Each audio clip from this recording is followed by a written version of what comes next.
Hello students, welcome you to all. आज यहाँ पर हम इंग्लिश पैडागोजी के कुछ क्वेश्चन कंप्लीट करने जा रहे हैं। जैसे कि प्रीवियस हमारा कल इवनिंग का जो 7 PM वाला सेशन था वो भी क्वेश्चन के ऊपर ही बेस्ड था। जो रिमेनिंग क्वेश्चन कल के सेशन में रह गए थे वो हम आज के सेशन में कंप्लीट करेंगे। और ये जो पूरा वीक है आपका, डेली आपको 7 PM इंग्लिश के सेशन मिल रहे हैं, तो आप जाकर सारे सेशंस को प्लेलिस्ट में देख सकते हैं।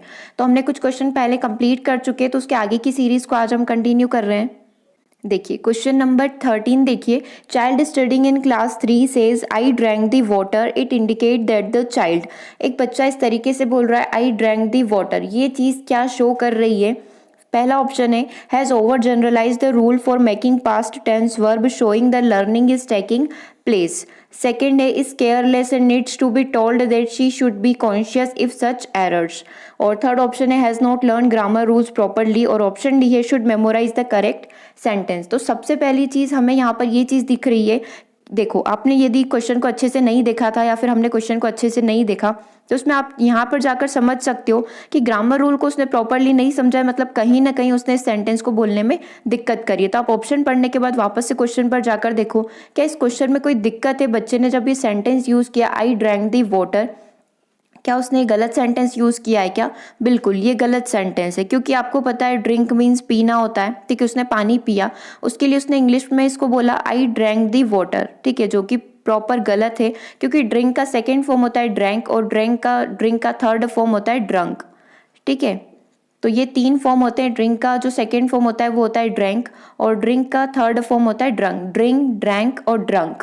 लेकिन बच्चे ने क्या किया यहाँ पर, ड्रैंक की जगह ड्रैंक तो लगाया, सेकेंड फॉर्म तो लगाया, लेकिन बाद में उसने ईडी का भी प्रयोग कर दिया। मतलब कि उसने रूल तो सीखा था कि ड्रिंक के बाद ड्रंक आता है, ड्रैंक आता है, ड्रैंक के बाद ड्रंक आता है, लेकिन उसने क्या करा, उसको फिर लगा कि नहीं हो सकता है ड्रैंक ही कुछ मेन होता हो, फिर उसका सेकेंड फॉर्म बनाने के लिए मुझे इसमें ईडी लगाना पड़ेगा। क्योंकि बहुत सारे आप वर्ब सीखते हैं, क्रिया के 3 रूप सीखते हैं ना, तो उसमें क्या होता है कि हम बहुत सारी वर्ब में सिर्फ हम ईडी लगाकर काम चला सकते हैं। तो उसको ये लगा होगा कि ड्रैंक एक शब्द होगा जिसमें ईडी लगाने से उसका सेकेंड फॉर्म बन सकता है। तो ये उस बच्चे ने क्या करा है, रूल को ओवर जनरलाइज्ड कर दिया। रूल तो पढ़ा था उसने, बट वो थोड़ा कंफ्यूज हो सकता है या फिर उसको और अच्छे से उसने कर लिया हो। तो इसका सही आंसर क्या होगा, has over generalise the rule for making past tense verb showing that learning is taking place. ठीक है, बच्चा केयरलेस है और उसे इस प्रकार की एरर में ध्यान देने की आवश्यकता है, या फिर उसने रूल को अच्छे से नहीं सीखा, या should memorise the correct sentence, उसे करना चाहिए।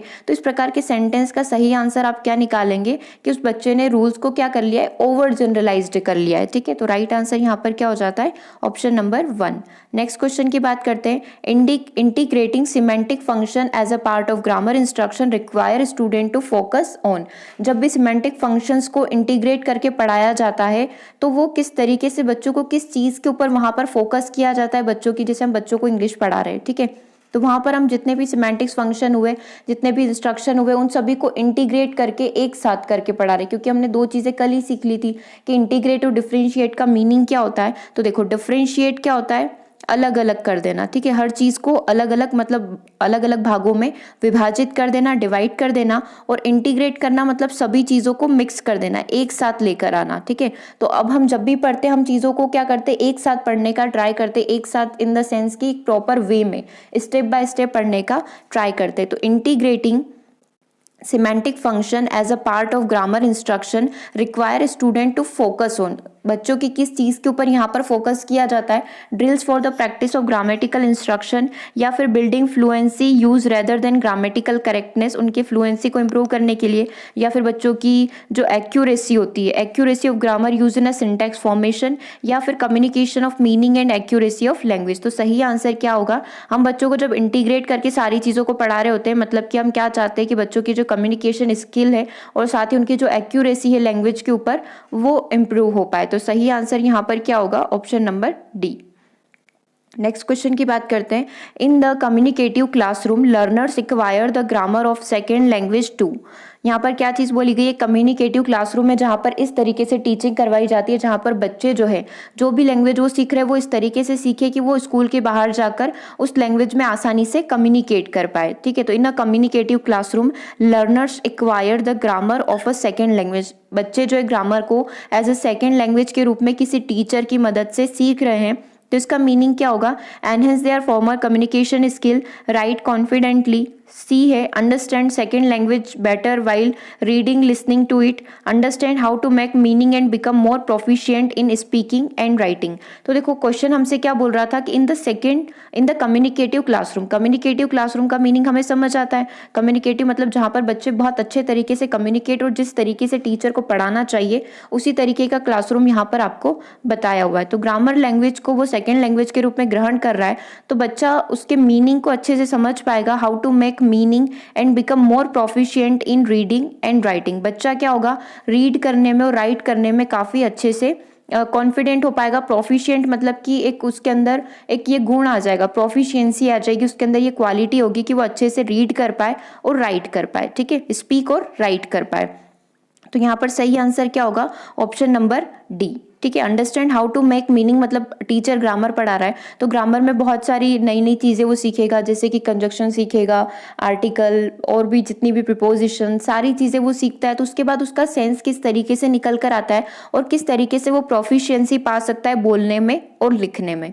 तो राइट आंसर यहाँ पर ऑप्शन नंबर डी हो गया। सिर्फ एक फॉर्मल कम्युनिकेशन, एक औपचारिक रूप प्राप्त करना गलत हो जाएगा, सिर्फ लिखना गलत बात हो जाएगी। और understand second language better while reading और लिसनिंग, सिर्फ समझ पाए रीडिंग और लिसनिंग करने की बजाय, क्योंकि यहाँ पर यूज किया है ना वाइल। तो आप इस सेंटेंस को समझो कि ऑप्शन नंबर सी हमें क्या बोल रहा था। ऑप्शन नंबर सी ये शो कर रहा है कि understand the second language better, सिर्फ समझ पाना। अगर सिर्फ समझ लिया तो बोलना, सुनना, कम्युनिकेट करना किस तरीके से पॉसिबल हो पाएगा। तो थर्ड ऑप्शन भी यहाँ पर गलत हो जाता है, क्योंकि यहाँ पर यूज किया हुआ है वाइल और यहाँ पर बोला हुआ है understand how to make meaning and become more proficient in speaking and writing, मतलब बोलने और लिखने में वो काफी अच्छे से प्रोफिशिएंट हो सकता है। तो राइट आंसर यहाँ पर ऑप्शन नंबर डी होगा। क्वेश्चन देखते हैं, which of the following is not true about the status of English language across the world.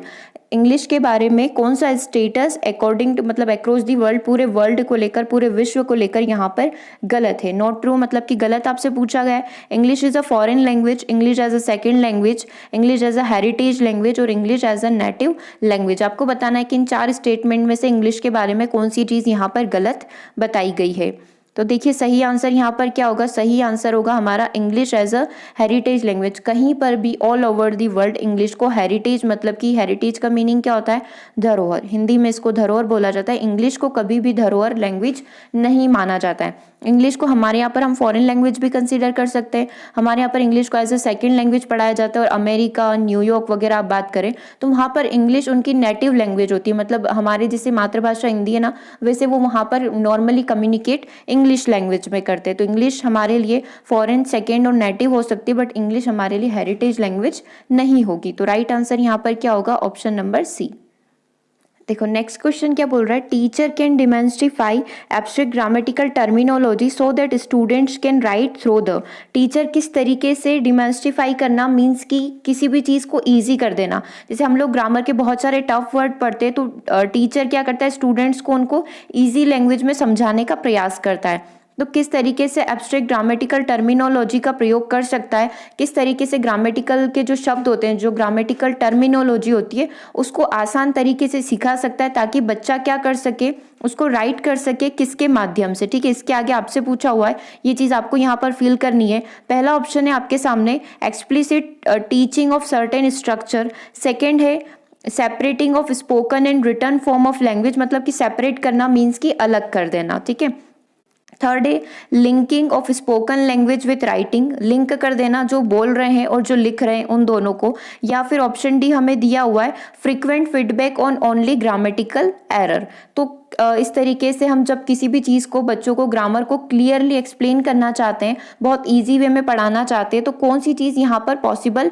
हो सकती है। तो राइट आंसर यहाँ पर क्या होना चाहिए, option number C, linking of spoken language with writing. मतलब कि जब बच्चे को ग्रामर को, कोई भी शब्द हो गई, ग्रामर एब्स्ट्रैक्ट हो गई, कोई भी टर्मिनोलॉजी हो गई, तो वो पढ़ने में दिक्कत आ रही तो टीचर उसको ईजी लैंग्वेज में पढ़ाएगा। टीचर का फर्स्ट प्रायोरिटी तो यही रहेगी कि उसको कैसे भी करके ईजी लैंग्वेज में उस चीज को एक्सप्लेन करना है, ताकि बच्चा जो है लिंकिंग ऑफ स्पोकन लैंग्वेज, जो भी है लिंक कर पाए स्पोकन लैंग्वेज को, बोलने जो भी उसको शब्द बोलना होगा उसको राइटिंग के साथ क्या कर पाए, लिंक कर पाए। आपने देखा होगा बहुत सारे टफ वर्ड्स होते हैं, जैसे कि अभी यही वाला वर्ड ले लो आप, जैसे कि यहाँ पर हमने एक वर्ड देखा था, क्वेश्चन में हमसे पूछा हुआ था ये वाला वर्ड, ठीक है। तो अब बच्चों को यदि ये पढ़ने में दिक्कत आती है, जैसे हम जब क्लास में पढ़ा रहे हैं तो बच्चे बोल रहे हैं, हमसे पूछ रहे हैं कि इसको क्या बोला जाएगा सर, हम इसको कैसे पढ़ेंगे, तो सर क्या करेंगे फिर या मैम क्या करेगी कि इसको वहाँ पर फोनेटिक ट्रांसक्रिप्शन जो होता है उसके अंदर चेंज करके बताएंगे। कैसे चेंज करके बताएंगे, जैसे कि ये लिखा हुआ है तो टीचर उनको बोलेगा कि पहले तुमको डी पढ़ना है, फिर थोड़ा सा साइलेंट हो जाना है, थोड़ा सा रुकना है, फिर आपको पढ़ना है मॉन्स्टिफाई, ठीक है। टी और ये इस तरीके से आई लिखा जाता है और ये आई होता है, ठीक है। इस तरीके से यहाँ पर पूरा फोनेटिक चेंज करके बताया जाएगा कि आप पहले डी पढ़ो, फिर थोड़ा सा रुक जाओ, फिर मॉन्स्टिफाई पढ़ो। तो इसका जो फोनेटिक चेंज होता है वो इस तरीके से इसको लिखा जाता है, क्योंकि ये पढ़ने के तरीके होते हैं। आपको माई को मी करके पढ़ना है, इस तरीके से पूरा बताया जाता है फोनेटिक ट्रांसक्रिप्शन के अंदर। तो टीचर ने क्या किया है, जो टफ वर्ड है उनको क्लियर करने के लिए क्या किया है, linking of spoken language with writing, यहाँ पर लिंक कर दिया है बोलने वाले शब्दों को लिखने वाले शब्दों से, कि आपको लिखना किस तरीके से है, इस तरीके से, और इसको जब आपको बोलना है तो आपको बोलने में कुछ इस तरीके से ध्यान रखना पड़ेगा, इस तरीके से आपको इन शब्दों को बोलना होगा। तो लिंक कर दिया है। अब आगे बात करते हैं क्वेश्चन नंबर 23 की। Teaching grammar is useful to improve, जब ग्रामर को पढ़ाया जाता है तो उसको इससे हमारी कौन सी चीज़ इम्प्रूव हो सकती है, फ्लुएंसी, लिटरेसी, न्यूमेरेसी या फिर एक्यूरेसी। तो जब भी हम ग्रामर पढ़ते हैं तो ग्रामर हम क्यों पढ़ रहे होते हैं, क्योंकि कम्युनिकेशन तो हमें आता है, लेकिन हम कम्युनिकेट करते टाइम बहुत सारे जो हमारे टेंस वगैरह होते हैं इनका गलत यूज़ कर जाते हैं। तो इसके लिए जब हम ग्रामर पढ़ते हैं तो उससे हमारी क्या इंप्रूव होती है, उससे हमारी एक्यूरेसी इंप्रूव होती है। तो सही आंसर क्या होगा यहाँ पर, option number D. Teaching grammar is useful to improve accuracy, grammar पढ़ने से हमारी एक्यूरेसी इंप्रूव होती है, और कम्युनिकेट करने से हमारी फ्लुएंसी इंप्रूव होती है, ठीक है। जब आपको कुछ यूँ पूछ लिया जाए कि आप कम्युनिकेटिव वे में अपने लैंग्वेज को एक्वायर कर रहे हो या फिर लैंग्वेज को ग्रहण कर रहे हो, एक्सेप्ट कर रहे हो, तो वो कौन सा, उससे आपकी कौन सी क्वालिटी इंप्रूव होगी, उससे आपकी फ्लुएंसी इंप्रूव होगी। कम्युनिकेटिव वे से आपकी फ्लुएंसी इंप्रूव होती है और ग्रामर पढ़ने से आपकी एक्यूरेसी इंप्रूव होती है, आप उसे आसानी से राइट कर सकते हो। जरूरी नहीं है कि ग्रामर पढ़ने से आप ग्रामर को बोल ही पाओ, इससे एक्यूरेसी इंप्रूव होना मतलब कि आपकी राइटिंग जो है वो बहुत ज़्यादा अच्छी हो जाएगी। जब भी आप किसी भी सेंटेंस का यूज़ करोगे तो बहुत अच्छे से, आप बहुत अच्छे तरीके से उसके अंदर एडजेक्टिव, एडवर्ब वगैरह सभी का यूज कर पाओगे। नेक्स्ट क्वेश्चन देखिए, a teacher in a class is planning to teach grammar, मतलब एक टीचर है वो इंग्लिश में ग्रामर पढ़ाने की प्लानिंग कर रहा है अपने क्लास में। Which one of the following might be a good strategy of teaching for teaching grammar, ठीक है। Giving the practice of grammar in a context as a strategy, asking student to carefully note down the rule from the black board, giving clear explanation of the rules with example, या फिर asking student to do drill work only to learn rules. अब आप ही देखिए, एक teacher जो है English grammar class में पढ़ाना चाहता है तो वो कौन सी स्ट्रैटेजी को यहाँ पर फॉलो कर सकता है। तो टीचर क्या करेगा, ज़्यादा से ज़्यादा बच्चों को प्रैक्टिस करवाएगा ताकि उनकी जो इंग्लिश है वो काफ़ी इंप्रूव हो पाए। तो सही आंसर क्या होगा यहाँ पर, ऑप्शन नंबर 1, ठीक है। सही आंसर क्या हो जाएगा, ऑप्शन नंबर 1। सिर्फ बच्चों को ब्लैक बोर्ड पर रूल लिखवा दिए और बच्चे उसको लिख ले तो ये चीज़ गलत हो जाएगी। एक क्लियर एक्सप्लेनेशन देना ताकि वो सिर्फ रूल सीख पाए, तो सिर्फ रूल सीख पाए, यूज़ तो कर ही नहीं पा रहे, तो तीसरा भी यहाँ पर गलत हो जाएगा। और ड्रिल कर पाना, रूल को सिर्फ याद कर लेना, तो वो चीज़ भी यहाँ पर गलत हो जाएगी। राइट आंसर क्या होगा, ऑप्शन नंबर 1। नेक्स्ट है, the advantage of the scheme were many, pick out the disadvantage from the list given below. यहाँ पर बहुत सारे एडवांटेजेस होते हैं अलग अलग स्कीम के, अलग अलग स्ट्रेटेजी को यूज़ करने के। कोई एक डिसएडवांटेज यहाँ पर आपको निकाल कर बताना है। सबसे पहला दिया हुआ है diagnosis and remedial for the student and the teacher, मतलब जो डायग्नोसिस और रिमीडियल हमने पढ़ा हुआ है टीचिंग, ये स्टूडेंट और टीचर दोनों के लिए होती है। दूसरा है some time deflecting to the teacher's ego, effective feedback या फिर एनहेंस राइटिंग स्किल। क्या चीज़ यहाँ पर सही हो सकती है, तो देखो यहाँ पर क्या बात की गई है कि बहुत सारे अलग अलग स्ट्रेटजीज होती है तो उसके अलग अलग एडवांटेजेस होते हैं, मतलब बहुत सारे अलग अलग लाभ होते हैं। कोई एक डिसएडवांटेज आपको यहाँ पर निकाल कर बताना है। तो sometimes reflecting to the teacher's ego, जब हम क्या करते हैं रिमीडियल टीचिंग या फिर डायग्नोसिस टीचिंग करवाते हैं तो रिमीडियल टीचिंग में हमने यही देखा है क्या होता है, सबसे पहले हम बच्चों के अंदर चेक करते हैं कि बच्चों को प्रॉब्लम कहाँ पर आ रही है, फिर उसके बाद हम चेक करते हैं कि ये प्रॉब्लम है तो उस प्रॉब्लम को रिमूव करने के लिए हम वापस से उनको रीटीच करते हैं या फिर उनको व्यक्तिगत रूप से या फिर पर्सनली रूप से हम उनके ऊपर ध्यान देते हैं। तो ये चीज़ क्या करती है, कभी कभी टीचर का ईगो शो करती है क्योंकि टीचर को क्या लगता है कि एक चैप्टर मैंने पढ़ा दिया है, मैं उसको फिर से रिवाइज क्यों करूं, ठीक है। तो उसमें टीचर का ईगो शो होता है। टीचर कभी भी अपना पढ़ाया हुआ चैप्टर को रिपीट नहीं करता है, तो ये चीज़ क्या करती है, टीचर का ईगो शो करती है। इफेक्टिव फीडबैक टीचर को यहाँ पर मिल सकता है, ये चीज़ यहाँ पर सही होगी। और राइटिंग स्किल इंप्रूव हो सकती है बच्चों की, तो वो भी सही होगा। तो गलत सेंटेंस यहाँ पर क्या लग रहा है, सम टाइम डिफ्लेक्टिंग मतलब शो करना टू द टीचर्स ईगो, ये टीचर का ईगो यहाँ पर शो कर सकता है। नेक्स्ट क्वेश्चन की बात करते हैं। देखो यहाँ पर इसका एक्सप्लेनेशन भी दिया हुआ है। The main disadvantage of the feedback scheme was that some time it might be deflecting the teacher's ego to learn from student that they do not like या फिर डोंट लाइक टॉट लेसन। वो अपने पढ़ाए हुए lesson को फिर से पढ़ाना नहीं चाहता है। तो ये यहाँ पर चीज़ क्या शो करती है, एक टीचर का ईगो शो करती है। नेक्स्ट क्वेश्चन देखिए, remedial teaching as a part of formative assessment means teaching beyond the text book, diagnosis and addressing gap in learning, extra coaching by parents, या फिर टीचिंग फॉर गिफ्टेड स्टूडेंट। तो remedial teaching को हिंदी में बोला जाता है उपचारात्मक शिक्षा, और फॉर्मेटिव असेसमेंट को हिंदी में बोला जाता है हमारा रचनात्मक मूल्यांकन। तो टीचिंग, रिमीडियल टीचिंग जो है एज हम फॉर्मेटिव असेसमेंट के रूप में यूज कर रहे हैं, तो इसका मीनिंग क्या होगा, तो सही आंसर होगा इसका option number B, diagnosis and addressing gaps in learning. Diagnosis करना मतलब निदान करना, और जो बच्चों की लर्निंग में जो गैप आ गई उस गैप को कम करना, इसका सही आंसर होगा। तो राइट आंसर यहाँ पर ऑप्शन नंबर बी है। नेक्स्ट क्वेश्चन की बात करते हैं। Which of the following is a value associated with an inclusive classroom. जो एक इंक्लूसिव क्लासरूम होता है, इंक्लूसिव मतलब आपने समावेशी शिक्षा पढ़ा है, इंक्लूसिव एजुकेशन, उसी से यहाँ पर क्वेश्चन पूछा हुआ है कि कौन सी चीज़ यहाँ पर इंक्लूसिव एसोसिएशन, जो इंक्लूसिव क्लासरूम होती है उसके साथ एसोसिएट हो सकती है, उसके साथ जुड़ी हुई है। एनवे, कंपटीशन, सिंपैथी या फिर कोलैबोरेशन। तो इसका सही आंसर क्या होगा, ऑप्शन नंबर डी, कोलैबोरेशन। क्योंकि आपने देखा है इंक्लूसिव एजुकेशन, समावेशी शिक्षा के अंतर क्या आता है कि सभी बच्चों को आप एक साथ पढ़ाओ, चाहे वो गिफ्टेड बच्चा हो, एक्सेप्शनल चिल्ड्रन हो, बैकवर्ड चिल्ड्रन हो, सभी को हमें एक साथ बैठकर एक ही छत के नीचे पढ़ाना होता है। और साथ ही जो गिफ्टेड बच्चे जो होते हैं या फिर एक्सेप्शनल बच्चे, बैकवर्ड जो बच्चे होते हैं, उनको जो स्पेशल नीड्स लगती है, उन नीड्स को उन नॉर्मल स्कूल्स में प्रोवाइड करवाओ जहाँ पर नॉर्मल बच्चे पढ़ रहे हैं। तो ये यहाँ पर सभी बच्चों का क्या हो सकता है, कोलैबोरेशन हो सकता है। सभी बच्चों को आपको एक साथ पढ़ाना है, कोलैबोरेटिव वे में पढ़ाना है। तो राइट आंसर यहाँ पर क्या होगा, ऑप्शन नंबर डी। चलिए नेक्स्ट क्वेश्चन की बात करते हैं। Learners are involve in individual activity, pair work, group work and whole class work because this. जब बच्चे बहुत सारे individual activity, pair work, group work और पूरी क्लास की जितनी भी एक्टिविटीज होती है, होल क्लास वर्क, उसके अंदर इंक्लूड रहते हैं, उसके पीछे का रीजन क्या है। Have the sole aim of introducing variety in a language classroom, provide the learner opportunity to relax in a classroom.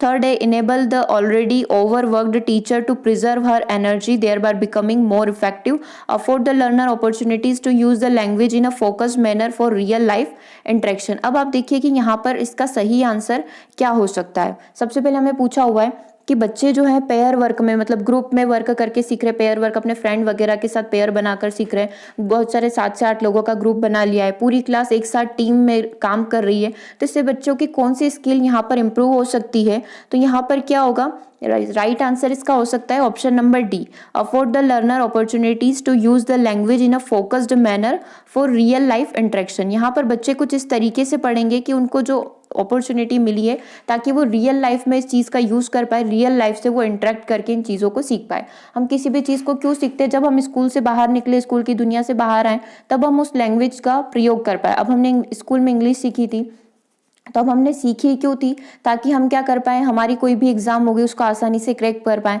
जब हमसे कोई इंग्लिश में बात करे तो हम आसानी से उसमें इंग्लिश में कम्युनिकेट कर पाए, क्योंकि स्टार्टिंग फर्स्ट से लेकर हमने 12th तक पूरा इंग्लिश सीखा है। यदि हमने कॉलेज में हिंदी में लिया हो तो भी 12th तक तो हम इंग्लिश पढ़ते ही, हमारे सब्जेक्ट में आता है, हमारे करिकुलम का एक पार्ट है। तो मेन टारगेट इंग्लिश को पढ़ाने का क्या रहता है, ताकि आप आसानी से किसी भी व्यक्ति से, किसी भी माध्यम से इस लैंग्वेज में आप कम्युनिकेट कर पाओ। तो afford the learner opportunities to use the language in a focused manner for real life interaction. आप ज़्यादा से ज़्यादा रियल लाइफ में उस लैंग्वेज का प्रयोग कर पाओ, इसीलिए आपको इस तरीके की एक्टिविटी करवाई जाती है। तो आंसर यहाँ पर क्या हो गया, option number D. Next question की बात करते हैं। Which of the following statement is true. यहाँ पर सही स्टेटमेंट आपको ढूंढकर बताना है। Formative assessment to be effective must be conducted only after teaching a lesson. Second है all formative task are mean for assessment while all formative task are mean for improving teaching learning, some are used for assessment too. और option D हमारे पास है formative assessment help us help us to grade student into good, average and poor. तो formative assessment के बारे में यहाँ पर चारों बातें कही गई है और आपको बताना है कि इन चार में से कौन सा स्टेटमेंट यहाँ पर सही होगा। तो कौन सा स्टेटमेंट यहाँ पर सही हो सकता है? तो देखिए सही हमको लग रहा है option number C, while all formative task are mean for improving teaching learning some are used for assessment too. मतलब कि सारे फॉर्मेटिव जो टास्क होते हैं या फिर फॉर्मेटिव असेसमेंट होते हैं उसका यूज क्या होता है कि ज़्यादा से ज़्यादा हम जो टीचिंग लर्निंग प्रोसेस है, जो TLM प्रोसेस होती है उसको इम्प्रूव कर पाए, टीचर अच्छे से टीच कर पाए क्योंकि टीचर को भी फीडबैक मिल जाता है, स्टूडेंट अच्छे से लर्न कर पाए क्योंकि यहाँ पर स्टूडेंट को भी फीडबैक मिल जाता है, और साथ ही हम इसको एज ए असेसमेंट के रूप में भी यूज कर सकते हैं। तो ये सेंटेंस यहाँ पर पूरा हमारा फॉर्मेटिव जो असेसमेंट होता है उसकी डेफिनेशन के अकॉर्डिंग सही सेट हो रहा है। अब पहला क्यों गलत हुआ? पहला इसलिए गलत हुआ, formative assessment to be effective must be conducted only after teaching a lesson. क्या एक लेसन को पढ़ाने के बाद ही आप फॉर्मेटिव असेसमेंट कर सकते हो क्या? तो ये चीज तो गलत है। All formative task are mean for assessment, सभी फॉर्मेटिव टास्क जो होते हैं सिर्फ असेसमेंट के लिए, सब मूल्यांकन करने के लिए ही यूज किए जाते हैं क्या? तो ये चीज भी यहाँ पर गलत है। Formative assessment help us to grade student into average, good and poor. क्या फॉर्मेटिव असेसमेंट का यूज हम बच्चों को ऐसे रेटिंग देने के लिए करते हैं क्या कि ये बच्चा अच्छा है, ये एवरेज है, ये बहुत इसकी क्वालिटी, मतलब क्वालिटी इन द सेंस कि ये पढ़ने में बिल्कुल अच्छा नहीं है? तो ऐसा भी नहीं करते हम फॉर्मेटिव असेसमेंट में। तो इसका सही आंसर यहाँ पर क्या शो हो रहा है? Option number C, while all formative task are mean for improving teaching learning some are used for the assessment tool. किसी किसी को हम असेसमेंट टूल के रूप में भी यूज कर सकते हैं और मेनली हम बच्चों की जो टीचिंग लर्निंग प्रोसेस होती है उसको इम्प्रूव करने के लिए इसका प्रयोग करते हैं। देखो नेक्स्ट क्वेश्चन देखते हैं। When young learners seem to lose interest in a lesson the teacher should, teacher को क्या करना चाहिए जब बच्चों का जो इंटरेस्ट है वो खत्म हो जाता है लेसन से? Ask them to sit quietly for some time, tell a story और conduct a interesting activity, allow them to go out and play, या फिर ask them to sleep for a while. तो क्या चीज़ यहाँ पर मेंशन की गई है कि बच्चों का पढ़ने में इंटरेस्ट नहीं है? कल इसी तरीके का एक क्वेश्चन किया था बट आंसर वहाँ पर जो ऑप्शन थे वहाँ पर वो डिफरेंट थे। सेम क्वेश्चन अलग तरीके से आपको पूछा हुआ है और बिल्कुल सेम सेंस निकल कर आ रहा है। तो देखिए यहाँ पर आंसर क्या होगा? बच्चों का पढ़ने में इंटरेस्ट नहीं आ रहा तो आप उनके इंटरेस्ट को किस तरीके से बढ़ावा दोगे या फिर किस तरीके से जागृत करोगे? तो टेल अ स्टोरी और कंडक्ट एन इंटरेस्टिंग एक्टिविटी, बच्चों को आप स्टोरी सुनाकर या फिर उन्हें कुछ अच्छी सी एक्टिविटी करवाकर बच्चों का पढ़ने के प्रति इच्छा आप जागृत कर सकते हो। उनको बोलो कि तुम चुपचाप बैठ जाओ, ask them to sit quietly for some time, ये चीज़ यहाँ पर गलत हो जाएगी। बाहर जाकर खेलो, ये चीज़ भी गलत हो जाएगी। तुम थोड़ी देर के लिए सो जाओ, ये तो टीचर कभी बोलते ही नहीं है सोने को। तो पहला, तीसरा और चौथा यहाँ पर गलत हो जाएगा। राइट आंसर क्या होगा? ऑप्शन नंबर बी, कुछ इंटरेस्टिंग एक्टिविटी करवाकर आप अपनी क्लास में बच्चों का इंटरेस्ट बढ़ा सकते हैं।